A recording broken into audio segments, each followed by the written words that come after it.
Hi, welcome back to Story Hour Sunday. We are still reading Alice's Adventures in Wonderland. Let's get on with it. Chapter 4. The rabbit sends in a little bill. It was the right rabbit, trotting slowly back again, and looking anxiously about it as it went, as if it had lost something. And she heard it muttering to itself, "The Duchess! The Duchess! Oh, my dear paws! Oh, my fur and whiskers! She'll get me executed, as sure as ferrets are ferrets. Where can I have dropped them, I wonder?" Alice guessed in a moment that it was looking for the fan and a pair of white kid gloves, and she very good-naturedly began hunting about for them. But they were nowhere to be seen. Everything seemed to have changed since her swim in the pool, and the great hall with the glass table and a little door had vanished completely. Very soon the rabbit noticed Alice as she went hunting about, and called out to her in an angry tone, "Why, Mary Ann, what are you doing out here? Run home this moment and fetch me a pair of gloves and a fan. Quick now!" And Alice was so much frightened that she ran off at once in the direction it pointed to, without trying to explain the mistake it had made. "He took me for his housemaid," she said to herself as she ran. "How surprised he'll be when he finds out who I am. But I'd better take him his fan and gloves, that is, if I can find them." As she said this, she came upon a neat little house, on the door of which was a bright brass plate with the name W. Rabbit engraved upon it. She went in without knocking and hurried upstairs, in great fear lest she should meet the real Mary Ann and be turned out to the house before she had found the fan and gloves. "How queer it seems," Alice said to herself, "to be going messages for a rabbit. I suppose Dinah will be sending me on messages next." And she began fancying the sort of thing that would happen. "Miss Alice, come here directly and get ready for your walk." "Coming in a minute, nurse. But I've got to watch this mouse hole till Dinah comes back and see that the mouse doesn't get out. Only I don't think," Alice went on, "that I'd let Dinah stop in the house if it began ordering people about like that."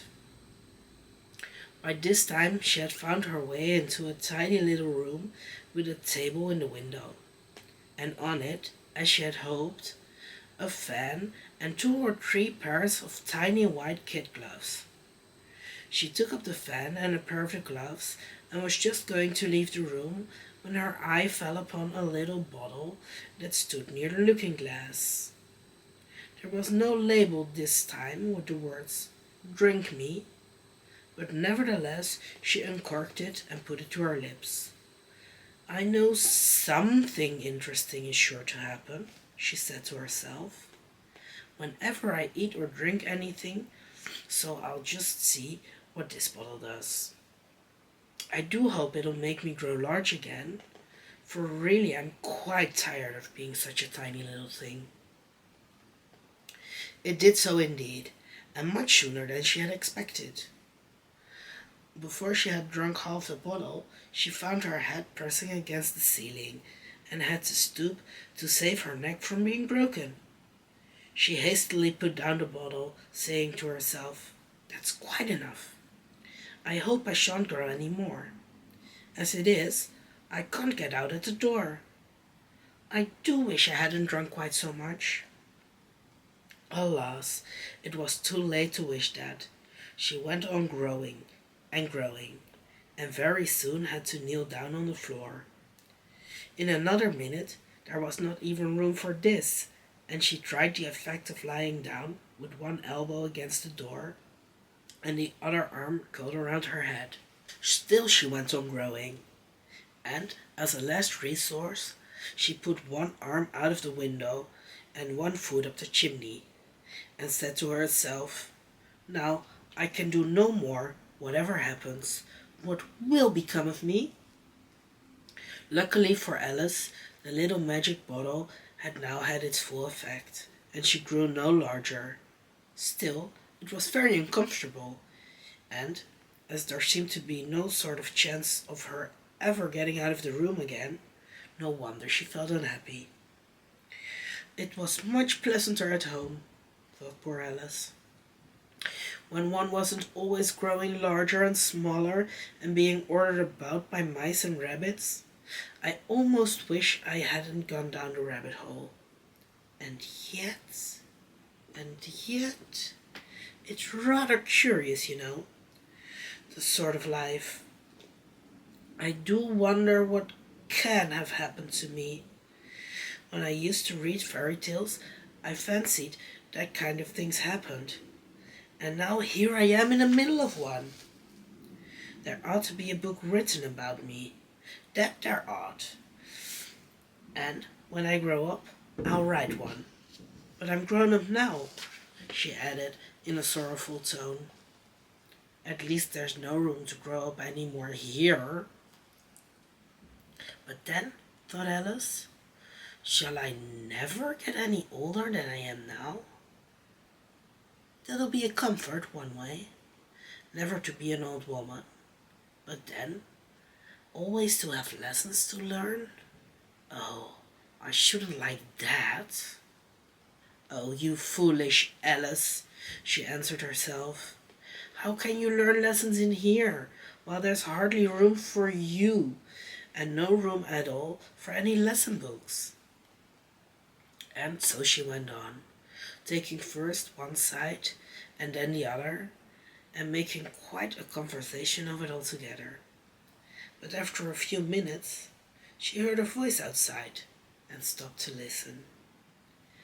"Marianne, Marianne," said the voice, "fetch me my gloves this moment." Then came a little pattering of feet on the stairs. Alice knew it was the rabbit coming to look for her, and she trembled till she shook the house, quite forgetting that she was now about 1,000 times as large as the rabbit, and had no reason to be afraid of it. Presently the rabbit came up to the door and tried to open it, but as the door opened inwards, and Alice's elbow was pressed hard against it, that attempt proved a failure. Alice heard it say to herself, "Then I'll go round and get in at the window."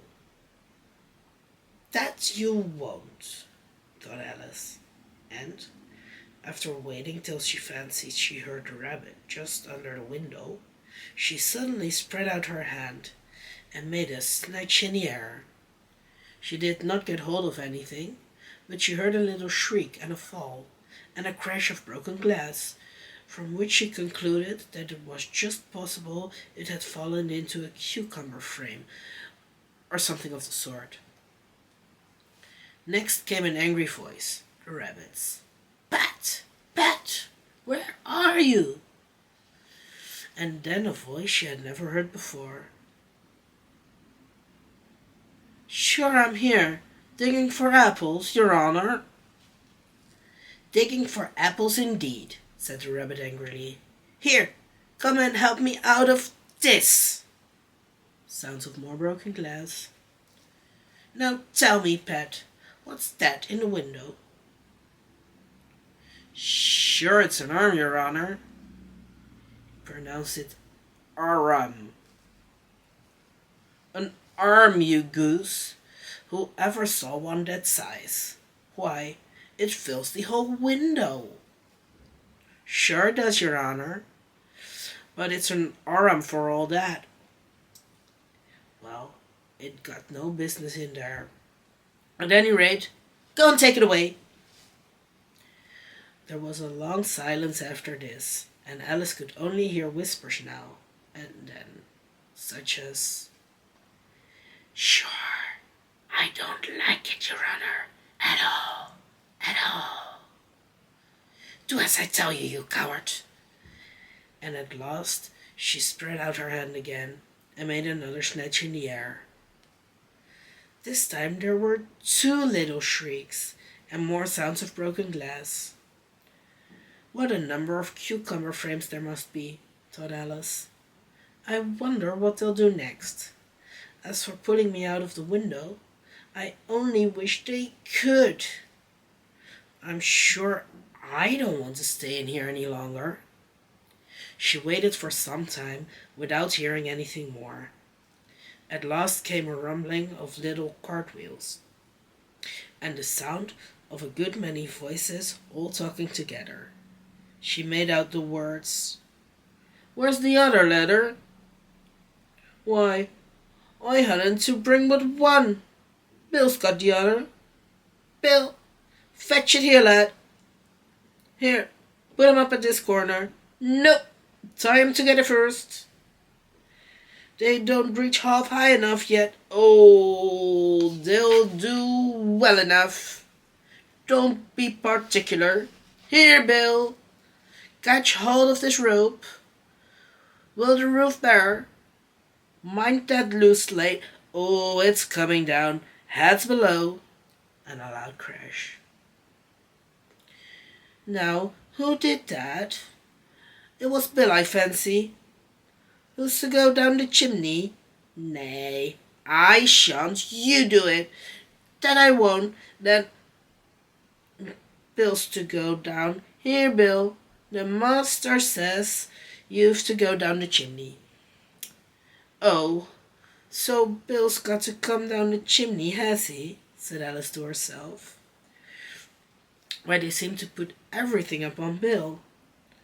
I wouldn't be in Bill's place for a good deal. This fireplace is narrow, to be sure, but I think I can kick a little." She drew her foot as far down the chimney as she could and waited till she heard a little animal. She couldn't guess of what sort it was, scratching and scrambling about in the chimney close above her. Then, saying to herself, "This is Bill," she gave one sharp kick and waited to see what would happen next. The first thing she heard was a general chorus of, "There goes Bill," and then the rabbit's voice alone. "Catch him, you by the hatch." Then silence, and then another confusion of voices. "Hard up his head, brandy now, don't choke him. How was it, old fellow? What happened to you? Tell us all about it." At last came a little feeble squeaking voice. "That's Bill," thought Alice. Well, I hardly know. No more, thank you. I'm better now. But I'm a deal too flustered to tell you. All I know is something comes down at me like a jack-in-the-box, and up I goes like a skyrocket." "So you did, old fellow," said the others. "We must burn the house down," said the rabbit's voice, and Alice called out as loud as she could, "If you do, I'll set dynamite at you." There was a dead silence instantly, and Alice thought to herself, "I wonder what they will do next. If they had any sense, they'd take the roof off." After a minute or two, they began moving about again, and Alice heard the rabbit say, "A barrowful will do, to begin with." "A barrowful of what?" thought Alice. But she had not long to doubt, for the next moment a shower of little pebbles came rattling in at the window, and some of them hit her in the face. "I'll put a stop to this," she said to herself, and shouted out, "You'd better not do that again," which produced another dead silence. Alice noticed, with some surprise, that the pebbles were all turning into little cakes as they lay on the floor, and a bright idea came into her head. "If I eat one of these cakes," she thought, "it's sure to make some change in my size, and As it can't possibly make me larger, it must make me smaller, I suppose. So she swallowed one of the cakes and was delighted to find that she began shrinking directly. As soon as she was small enough to get through the door, she ran out of the house and found quite a crowd of little animals and birds waiting outside. The poor little lizard Bill was in the middle, being held up by two guinea pigs who were giving it something out of a bottle. They all made a rush at Alice the moment she appeared, but she ran off as hard as she could and soon found herself safe in a thick wood. "The first thing I've got to do," said Alice to herself, as she wandered about in the wood, "is to grow to my right size again. And the second thing is to find my way into that lovely garden. I think that will be the best plan." It sounded an excellent plan, no doubt, and very neatly and simply arranged. The only difficulty was that she had not the smallest idea how to set about it. And while she was peering about anxiously among the trees, a little sharp bark just over her head made her look up in a great hurry.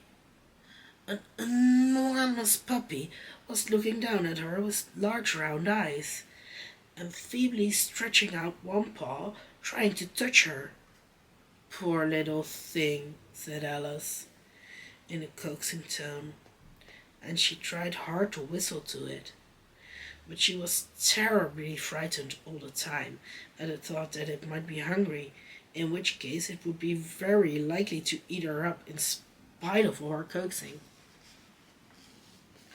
Hardly knowing what she did, she picked up a little bit of stick and held it out to the puppy, whereupon the puppy jumped into the air off all its feet at once, with a yelp of delight, and rushed at the stick and made believe to worry it.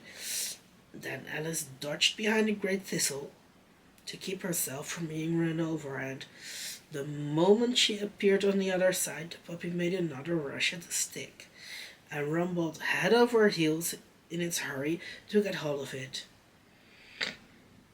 Then Alice, thinking it was very like having a game of play with a cart horse, and expecting every moment to be trampled under its feet, ran round the thistle again.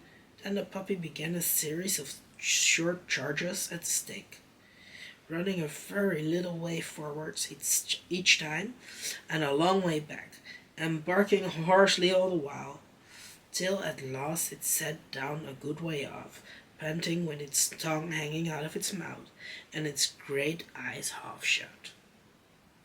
This seemed to Alice a good opportunity for making her escape, so she set off at once, and ran till she was quite tired and out of breath, and till the puppy's bark sounded quite faint in the distance. "And yet what a dear little puppy it was," said Alice, as she leaned against a buttercup to rest herself, and fanned herself with one of the leaves. "I should have liked teaching it tricks very much, if I'd only been the right size to do it. Oh dear, I'd nearly forgotten that I've got to grow up again. Let me see, how is this to be managed? I suppose I ought to eat or drink something or other, but the great question is, what?" The great question certainly was, what? Alice looked all round her at the flowers and the blades of grass, but she could not see anything that looked like the right thing to eat or drink under the circumstances. There was a large mushroom growing near her, about the same height as herself, and when she had looked under it, and on both sides of it, and behind it, it occurred to her that she might as well look and see what was on top of it. She stretched herself up on tiptoe and peeped over the edge of the mushroom, and her eyes immediately met those of a large blue caterpillar that was sitting on the top with its arms folded, quietly smoking a long hookah and taking not the smallest notice of her or of anything else. Thank you so much for watching and listening.